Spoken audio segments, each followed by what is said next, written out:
We were hoping to speak to him yesterday morning. We weren't able to because he was tied up with some negotiations, I'm sure, at a very high level. It was shortly before Humza Yousaf resigned, around about midday yesterday.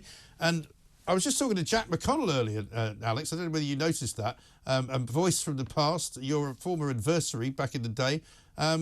You've both been very kind of complimentary about Humza Yousaf, despite the fact that he's completely and utterly ruined Scottish politics and seems to have possibly sort of kiboshed for a generation the idea of independence, hasn't he?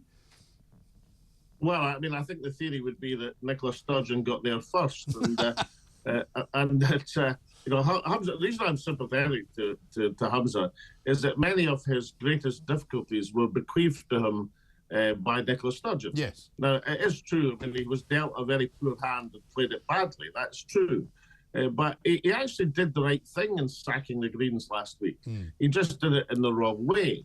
I mean, they got all upset, had a tantrum, stamped their feet, and said they would vote for Tory motions to bring him down, which shows you how much the Scottish Greens care about the cause of Scottish independence, incidentally. Right.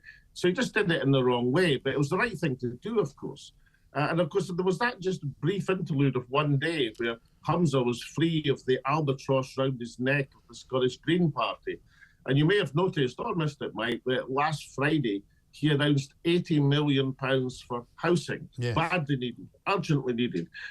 Now, that £80 million, I can tell you, came from the active travel budget, which was one of the green hobby horses, which was part of the deal. Now, I'm all in favour of active travel. As you well know, Mike, we active travel, you and I do all the time. Yeah. But look, it's not as important as putting a roof over people's heads and giving them a secure, warm, safe house to be in. It's not as important as housing. It's not as important as the health service or education. So for that one brief day, free of the green bondage, Humza Yousaf perhaps gave us a glimpse of a different type of First Minister that he could have been.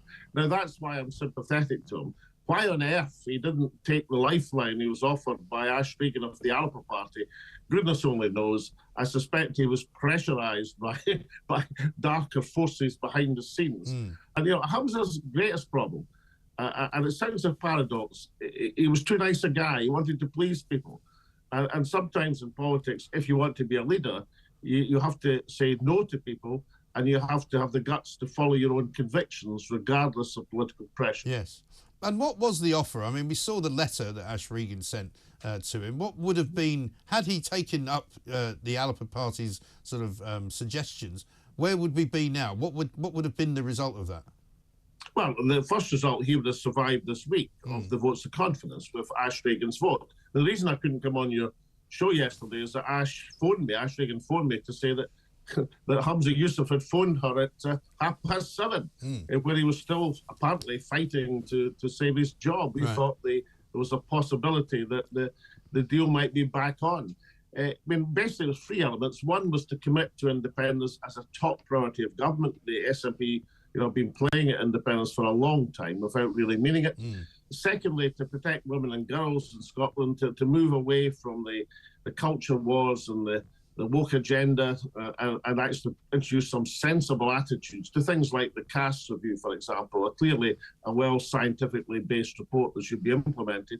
And thirdly, to move on to the people's agenda, to move away from these green fascinations of active travel and get the money freed up from that into health, education, housing, industry, and above all, jobs. So that was the three elements of Ash Regan's offer. These are things that Humza Yousaf should have I was going to say bit her hand off, but that's probably an inappropriate analogy. But Humza Yousaf should enthusiastically have taken that lifeline and saved his job. And perhaps, who knows, given he would have been known as Houdini Humza.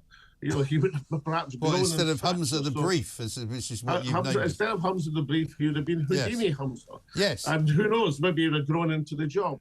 But that's not to be now. I mean, that's gone. But you asked why I was sympathetic. Yeah. That's why I'm sympathetic. It's a case of what might have been. I see. I think you've just slightly lost your edge, Alex. I think, there would have been a time when you would have plunged the knife firmly between the two knives that had been plunged in his back by Stephen Flynn and A.N. Other, because I think that he seems to have kiboshed the idea of a generation of independence. And many people now don't believe that independence can ever be a thing. But let me ask you another question, because... Well, it's not a thing, Mike. It's a concept, an ideal, a principle, a noble cause. And as I've told you many times, just as the SNP goes through its travails and sinks further, and the cause of independence is still flying high in the poll. I mean, the reason I say a thing is because I think it has, unfortunately for the SNP, become less than a noble cause. It's become an afterthought.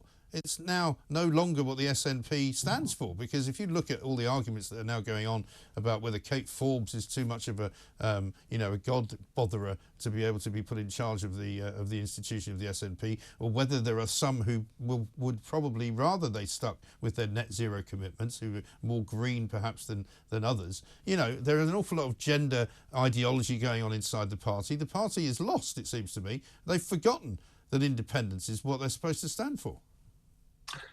Well, it's certainly true that if you take the SNP MPs at Westminster, or indeed the SNP ministers in the Scottish Parliament, some of them look a tad too comfortable in their comfortable positions. Yes. They seem to have supplanted the objective of Scottish independence for the objective of furthering their own careers. I mean, if you take the ones at Westminster, I mean, the famous words of Winnie Ewing, if we could adapt these, too many of them have come to settle down, yes, as opposed to settle up for Scotland. So all causes need renewed from time to time. I mean, if we go back 100 years, the Irish Parliamentary Party had ruled the roost in Irish politics for the best part of half a century. In one single election, it was swept away by Sinn Féin, who had a more radical independence platform.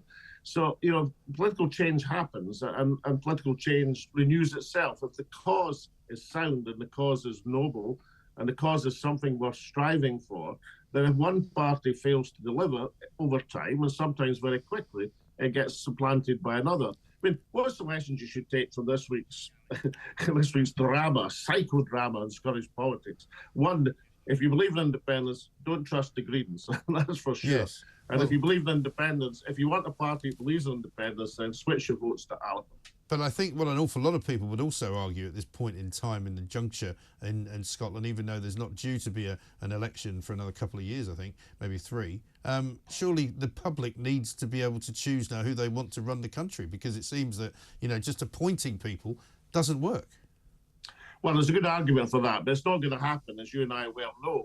And every time this happens in politics, the leader is changed, but the last thing they think about is an election. But what I would say to the SNP, I'm not going to give them advice on who to vote for. They're a different political party.